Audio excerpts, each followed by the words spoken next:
Hello friends, मेरा नाम जयश्री अग्रवाल है। मैं कोरबा से रहने वाली हूँ और अभी मैंने छत्तीसगढ़ पीएससी में 42वां रैंक हासिल किया है।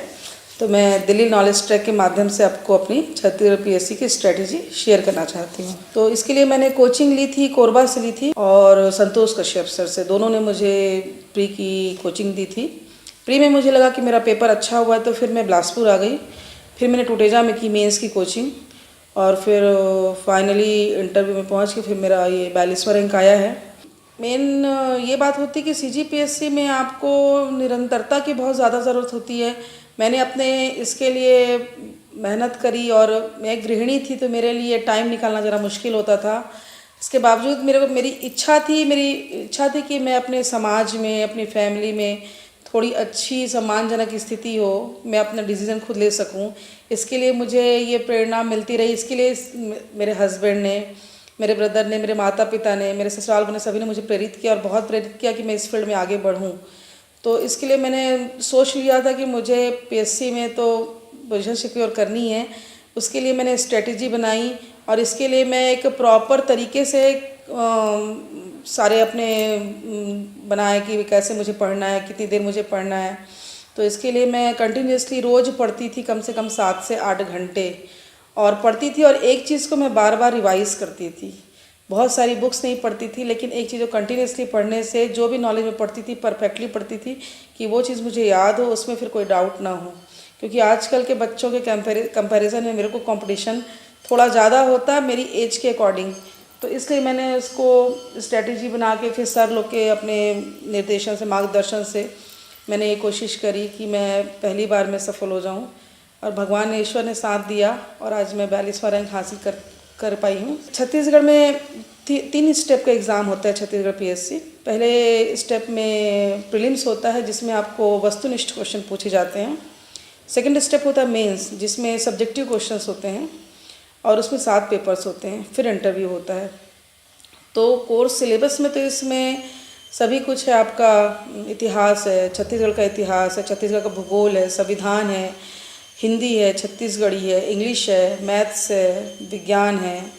सारे सब्जेक्ट आपको पढ़ने होते हैं। तो ऑब्जेक्टिव क्वेश्चंस में थोड़ा आपको डाटा बेस्ड होता है कि आपको आंकड़ों के ज़्यादा ध्यान देना पड़ता है।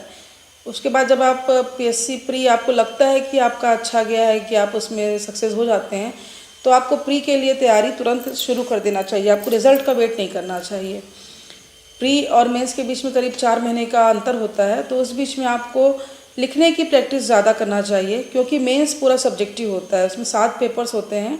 पहला पेपर लैंग्वेज का होता है, दूसरा निबंध का होता है, तीसरा हमारा इतिहास और संविधान का है, चौथा पेपर गणित और साइंस का होता है, पांचवा इकोनॉमिक्स का होता है, छठवां दर्शन का होता है, दर्शन सोशलॉजी का, और सातवां पेपर अधिनियम है।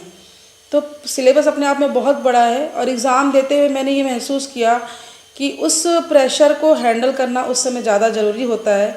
इसलिए ज़रूरी है कि आप लगातार चीज़ों को रिवाइज़ कीजिए और उसमें अपनी पकड़ बना लीजिए, ताकि आप कहीं भी एग्ज़ाम के समय में अपने आप में लो कॉन्फिडेंट नहीं हो जाए कि ये हमसे नहीं बनेगा, कि हम नहीं लिख पाएंगे। क्योंकि शॉर्ट नोट बना के पढ़िए और बार बार रिवाइज़ कीजिए तो आपको सक्सेस मिलेगी ही। मेरे लिए तो मैंने तैयारी तो अपनी कोरबा से स्टार्ट की थी। मेरा साइंस बैकग्राउंड से हूँ। मैंने 2000 में किया था बीएससी, तो साइंस मेरा सब्जेक्ट था।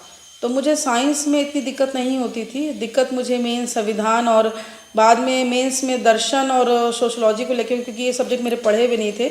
और इस बार पैटर्न चेंज हुआ था जिसमें दर्शन के बहुत सारे पाश्चात्य दार्शनिकों को जोड़ा गया था। फिर अधिनियम का पेपर भी था। तो ये मेरे लिए बहुत नया था और लास्ट मोमेंट पे इस पर तैयारी करना थोड़ा टफ भी रहा। लेकिन लगातार हमने आपस में कोचिंग में 4-5 फ्रेंड्स का हमने ग्रुप बनाया, ग्रुप डिस्कशन किया और कंटिन्यूस ग्रुप डिस्कशन करते हुए हमने चीज़ों की क्लियरिटी पाई। और ये बात बहुत सही कि जब आप ग्रुप में किसी चीज़ को खुद से बोलते हैं तो आपकी सब्जेक्ट पे पकड़ बनती है। तो ज़रूरी है कि आप ग्रुप डिस्कशन करिए दोस्तों के साथ और उसमें ज़्यादा से ज़्यादा बोलने की कोशिश कीजिए। फिर जो आप बोल रहे हैं उसको लिखने की कोशिश कीजिए, तो उस पर आपकी पकड़ भी बनेगी और आपका आंसर राइटिंग भी अच्छा होगा। मैं अपने इसके लिए सीजीपीएससी के लिए नोट्स बनाती थी, तो मैं नोट्स वही बनाती थी जो मुझे एग्ज़ाम में लिखना होता था। मतलब कोई भी क्वेश्चन मैं लिखती थी तो उसको उसी तरीके से सोचती थी कि मैं एग्ज़ाम में बैठी हूँ तो मैं कैसे लिख पाऊँगी। पहले मैंने पूरा पढ़ा, उसके बाद फिर पूरा नोट्स बनाती थी। तो 2-3 बुक को देखती थी किसी में थोड़ा सा डाटा जोड़ना है या ज़्यादा करना है, लेकिन बुक में कुछ ही लिमिटेड प्रेफर करती हूँ। जैसे मैंने टुटेजा की सारांश पूरी पढ़ी है, तो टुटेजा की ही सारांश को मैंने ज़्यादा करके अपने नोट्स के लिए यूज़ किया है। फिर उसके अलावा एनसीईआरटी की बुक्स मैंने देखी है, और इसके अलावा फिर संविधान के लिए मैंने लक्ष्मीकांत पढ़ी थी। तो ऐसी सारी बुक्स हैं जिनके लिए आपको ज़्यादा कुछ नहीं, मार्केट में सब अवेलेबल होती हैं।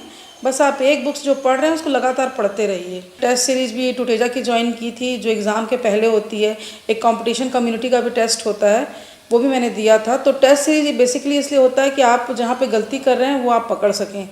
और प्री के लिए तो यही है कि आप टेस्ट सीरीज ज्वाइन कीजिए, मेंस के लिए भी आपको लिखने की प्रैक्टिस करनी पड़ेगी। तो इस आधार से तैयारी करते हुए आप इसमें सफलता पा सकते हैं। आंसर राइटिंग में आपको शब्दों का चयन अच्छा करना होता है, कि जो आप ऐसे शब्द नहीं यूज़ कीजिए जो आप रेगुलर में यूज़ करते हैं। कुछ अच्छी शब्द यूज़ कीजिए जो आपके आंसर को प्रभावशाली बनाएं। और आजकल पैटर्न थोड़ा चेंज हुआ है, जिसमें आपको बहुत सारा लिखने को नहीं होता, आपको लिमिटेड वर्ड्स में अच्छा आंसर लिखना होता है। निबंध के लिए भी अब 750 का वर्ड का हो गया है, तो जो उसमें जितनी पुख्ता जानकारियां हैं वो दीजिए, बजाय कि आप भूमिकाएं बहुत नहीं बनाइए, तो वो आपके आंसर को अच्छा बना देगी। उसके बाद फिर इंटरव्यू होता है, तो इंटरव्यू में आपका बॉडी लैंग्वेज या आपका उसका परीक्षण होता है। नॉलेज का तो उसमें ज़्यादा खेल नहीं होता, क्योंकि नॉलेज तो आपने मेंस क्लियर करके दे दिया है, तो ज़्यादा आपका पर्सनैलिटी का उसमें ऑब्जर्वेशन किया जाता है। तो इंटरव्यू की तैयारी के लिए मैं अपने टीचर्स के मार्गदर्शन में मैंने अपनी चीज़ों को बोल बोल के देखा। उनसे 2-3 मैंने मॉक इंटरव्यू उन्होंने मेरा लिया। उसके आधार पर मुझे पता चला कि जितनी शासन की योजनाएं हैं और जितना भी कार्यक्रम चल रहा है, वो सब जितने भी करेंट अफेयर्स हैं उनको अपडेट कीजिए। तो आप कॉन्फिडेंट रहते हैं कि आपसे यदि कुछ भी पूछा जाता है इंटरव्यू में, तो आप उसका आंसर दे पाएंगे। लगे रहिए। और आप देखिए मुझे कि मैंने 40 साल की एज में किया है, तो आप तो आजकल के बच्चे हैं, तो निश्चित रूप से आप लोग मुझसे ज़्यादा सफल हो पाएंगे और जल्दी से सफल हो पाएंगे।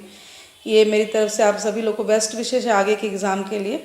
और जो कोचिंग नहीं जा पाते, आज टेक्नोलॉजी इतनी अच्छी हो गई है, आप यूट्यूब में सारे वीडियोस देख के, लेक्चर्स देख के अपनी तैयारी बहुत अच्छे से कर सकते हैं। आपको कहीं ये सोचने की ज़रूरत नहीं कि हम कोचिंग नहीं जा पाए।